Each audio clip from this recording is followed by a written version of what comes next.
Jolt Cola is a carbonated soft drink produced by the Jolt Company, Inc. that started in 1985.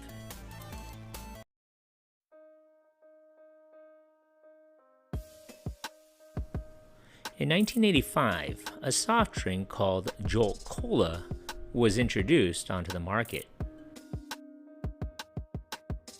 The highly caffeinated soft drink was the brainchild of C.J. Rapp.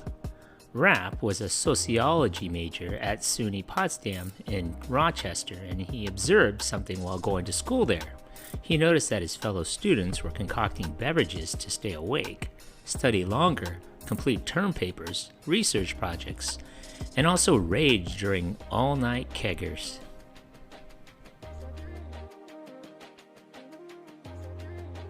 During the 1980s, there was a trend for soft drinks which was to go with less sugar and caffeine. Basically the taste great, less filling mentality.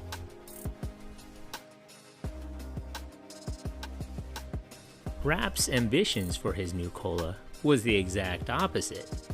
Instead of saying his drink had fewer calories, sugar, or caffeine, he went with twice as much, specifically the caffeine part.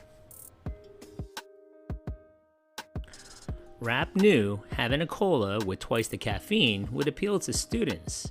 College students aren't always the most health conscious and often aren't concerned with sugar and calories.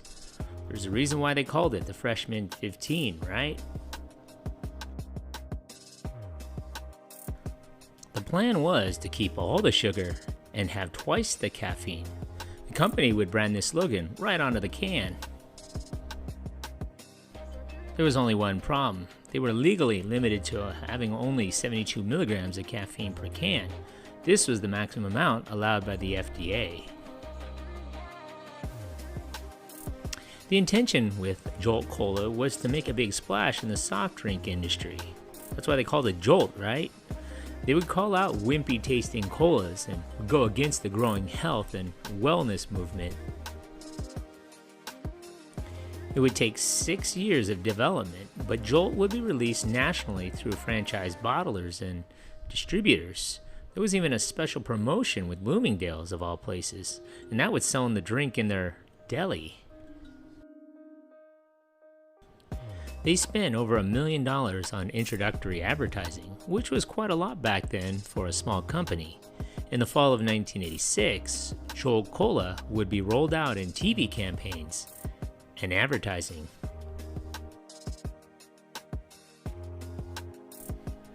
Some of these ads were intended to push the envelope. They may look tame compared to advertising today, but were pretty risque at the time. Like they took a page out of their cousin's playbook. Beer ads. So what was all this caffeinated hype all about? Caffeine-wise, Jolt had 5.9 milligrams per fluid ounce. This barely snuck the cola in under the maximum 6 milligrams per ounce allowed by the FDA. For the record, that's half of the caffeine content per ounce of coffee, which has 11.5 milligrams of caffeine. Everyone thought this was speed in a can, but it actually wasn't. Consumers were just meant to think it was speed in a can. Caffeine-wise, here's how Jolt stacked up against other beverages. So if we were to measure the amount of caffeine in each can of Jolt Cola, a 12-ounce can contains about 71 milligrams of caffeine. A regular can of Coke has 34 milligrams. A can of Red Bull has 80 milligrams of caffeine. A 5-hour energy shot has 100 milligrams of caffeine.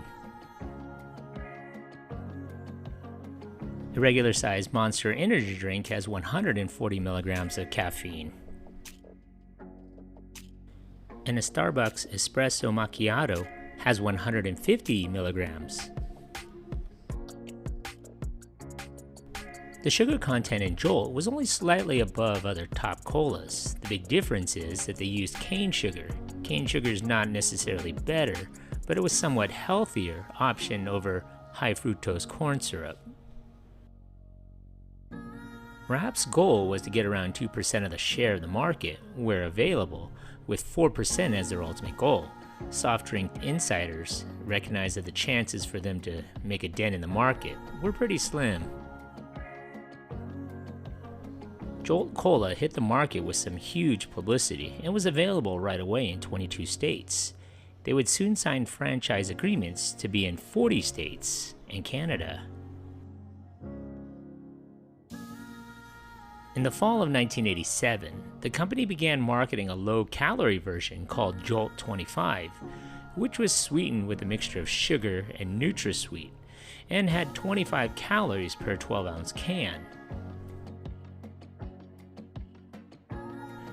Jolt Cola would later diversify into additional flavors such as Cherry Bomb, Citrus Climax, Orange Blast, White Lightning, Red Eye, and Electric Blue.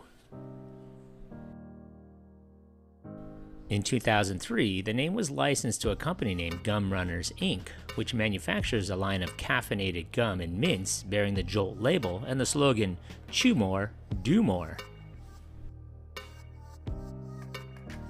In 2006, Jolt Cola revamped its product line to Jolt Energy and changed its logo and packaging called Jolt battery bottles, which resembled the shape of a AA battery, which made a loud popping sound when you opened it. The cans were 23.5 ounces.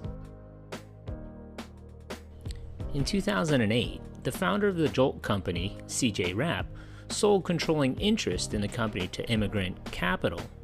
In early 2009, the new owners removed CJ Rapp as CEO of the Jolt Company. Later in 2009, the new owners filed for bankruptcy. CJ Rapp and other shareholders had the bankruptcy filings overturned and dismissed from the courts.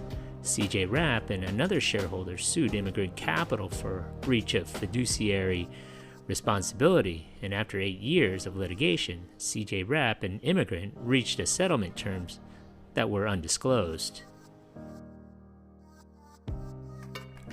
In August of 2017, it was confirmed that Jolt Cola would return at the Dollar General stores in September of 2017. This version of Jolt Cola was a production from ECC Jolt LLC, a New York City-based company. Jolt Cola ceased updating their social media accounts in March of 2019, and shortly thereafter, Dollar General stopped selling the product. So what do you remember about this iconic beverage? Leave a comment, or if you want, leave a suggestion for a future video about your favorite soft drink. Make sure you hit that like button and subscribe to this channel. Thanks for watching.